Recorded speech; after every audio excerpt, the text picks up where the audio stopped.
What's cracking, YouTube? Today we're going to install the Holan pannier racks on a 2014 Triumph Scrambler. Tiny Triumph shop. Tiny Triumph shop.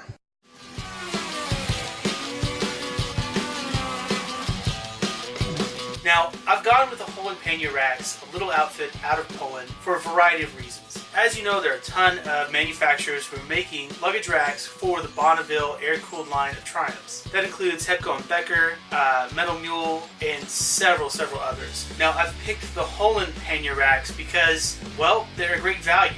They're very well made, super rugged, they don't really add a lot of bulk to the bike itself, and they're symmetrical, meaning that the left-hand pannier and the right-hand pannier are the same size. Many of the pannier rack systems for the Scrambler are asymmetrical to account for the high side pipes on the brake side of the bike. Now, you know I have an Aero 2-in-1 pipe on my Scrambler, but I've made a custom kickout and I'm not using the final slip-on portion of the exhaust. So, any symmetrical pannier rack system that works for a Bonneville will work perfect on my Scrambler. Now, Holan does not actually sell these pannier racks for a Triumph Scrambler. They're listed as compatible with the Bonneville one. I'm going to show you why, and I'm going to show you that they actually do work and how to alleviate that compatibility issue. So, let's get started.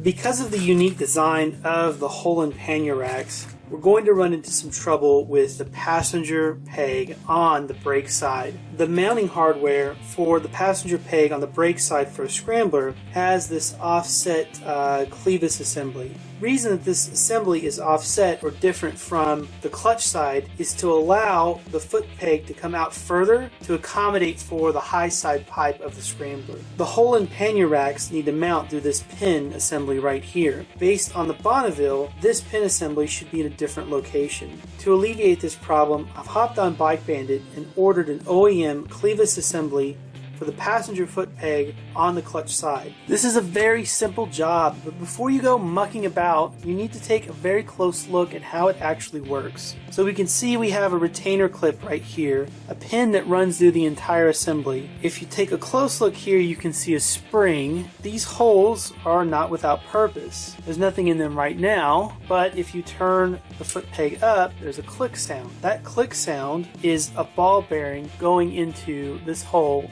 right here. So if we're going to disassemble this, we need to be careful of how it's actually assembled so we can get it back into position on the new clevis assembly. We don't need any special tools to do this part of the job. It's actually very simple. All we need to do is pull this retainer clip off. You can typically get these off with a pair of needle nose pliers. All we'll need to do is push the pin in, be able to get the pliers in between. Grab a hold of the clip with the pliers and just pull it off. Now, the next part is a bit trickier. We need to pull the pin off, but be careful not to lose any of the pieces. With the foot peg in its resting position, with the ball bearing clicked up to the top, you notice that the pin just fell right out. The next piece just takes a bit of finagling. And we know we've got this spring in here we have to be mindful to not lose, and the ball bearing as well. So I'm just going to work these two pieces back and forth until I can get the ball bearing accessible. Now you can see that I've left the ball bearing up, and that's intentional. I don't have to worry about it falling out or rolling somewhere or losing it. With this clevis assembly disassembled,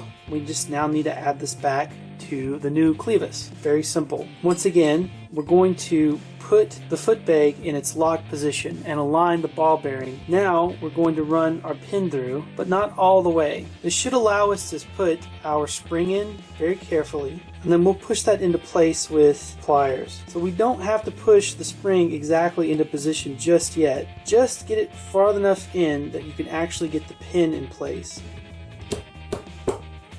And there we have it. Finally, reattach your retention clip and we're done. We've got our new passenger peg ready to go, so let's get it installed. It's super easy. Just remember the orientation of this spacer, which is the flat side pushing into the rest right here. Ding! Alright, passenger peg is in place. You can see that I have a rear rack mounted on my Scrambler already. This particular rack is from Tech Bike Parts USA. I've lucked out because my pannier rack system from Holan is 100% compatible with this system, obviously by luck and not by design. Now, because this rack is going to be using some of the same mounting points, I'm going to have to take my lights off, or at least get them loose so they're out of the way, and take up some of the bolts that have my rear rack in place. Like most pannier rack systems for the Bonneville bikes, this rear shock bolt is a mounting point for the racks. If you purchase this kit, you're going to find a pair of black spacers. These spacers are used to offset the pannier racks from the rear shocks. If you have a rear rack mounted, they're totally unnecessary. Another mounting point for the racks will be these bolts here, which are also, as you can see, shared by the Tech Bike Parts rear rack. Zoop. Zoop. Now the pannier racks are going to mount right up in here, so I'm going to need to take off my lights temporarily and then get the pannier racks in place before I reinstall these.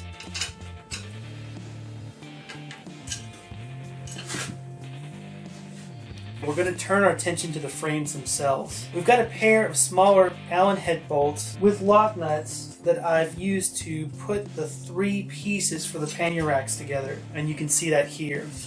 I have to carefully manipulate this around the top rack and then try to get everything into position. I'm going to rest the pannier rack on this side of the bike for just a moment and then try to thread one of these rear shock bolts just hand tight. I'll do the same on the opposite side so I don't have to hold the assembly any longer. And look, nothing's tight. That's the whole point. We have to get all of the mounting points exactly where they need to be before we really crank anything down. I think our next bolts will be these top bolts just where the rear of the seat is. Now this is something that's really unique about the Holan pannier racks. This piece right here for a pannier rack system on a Bonneville line is not unique, but the way it's oriented is rather unique. You can see that this mounting point is actually perpendicular to the bike rather than parallel. So we need to run our bolt to replace the pin in this footrest assembly. Fortunately, there's a super easy way to do this without having to take the assembly apart. We're going to take the footrest and put it in the locked position. What that's going to do is align the ball bearing that clicks the footrest into place into the hole in this clevis assembly. Now we're going to pull our retention clip off the pin. Very easy to do. We can simply take our bolt and push the entire assembly through. And that's it. Just like my other bolts, I'm not going to tighten this down too much yet. We're on the clutch side of the bike now, and we're going to use the same method to get the pin out of this footrest. Ding! All of our bolts are in place, and we're more or less ready to finalize the installation. One of the things that we need to make sure we do is take these bolts out and add some thread locker. If you're going to mount hardware up like this to your frame, use your head. As you add hardware to this mounting position, clearly the stock bolts won't work any longer. Here are the bolts that came with the Holan kit. Now, they have a washer in place to help spread the pressure across this plate here. Even without the washer, you can tell that there's just not enough meat. We barely have any thread past the halfway mark on this shock, and that's not going to work. Here are some 35mm flange bolts, and you can see we definitely have enough meat on this bolt to get into the frame of the bike. With all of our major mounting points tightened down, the last thing to do would be to tighten these back bolts here. Now to complete our installation, we'll need to remount our lights, and then we should be good to go. Sweet. Okay, so the Holan pannier racks are installed. I gotta say, I really like them. The unique design, using the foot pegs as mounting points, adds a tremendous amount of rigidity and structure to the pannier racks. Additionally, the racks themselves have a very simple design, which should make them easy to accept any kind of panniers. Now Holan makes their own pannier boxes, but I already own some SW Motec Trax hard cases, and I want to see about adapting those for these racks. Alternatively, putting some soft bags on like Kriega or maybe some other manufacturer should be super simple. As you saw with the installation, by luck my Tech Bike Parts top rack was compatible with this system.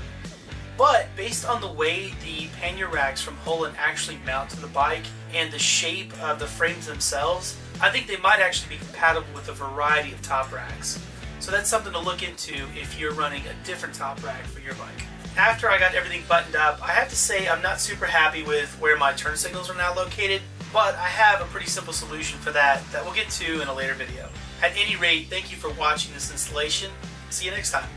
Nicely done there.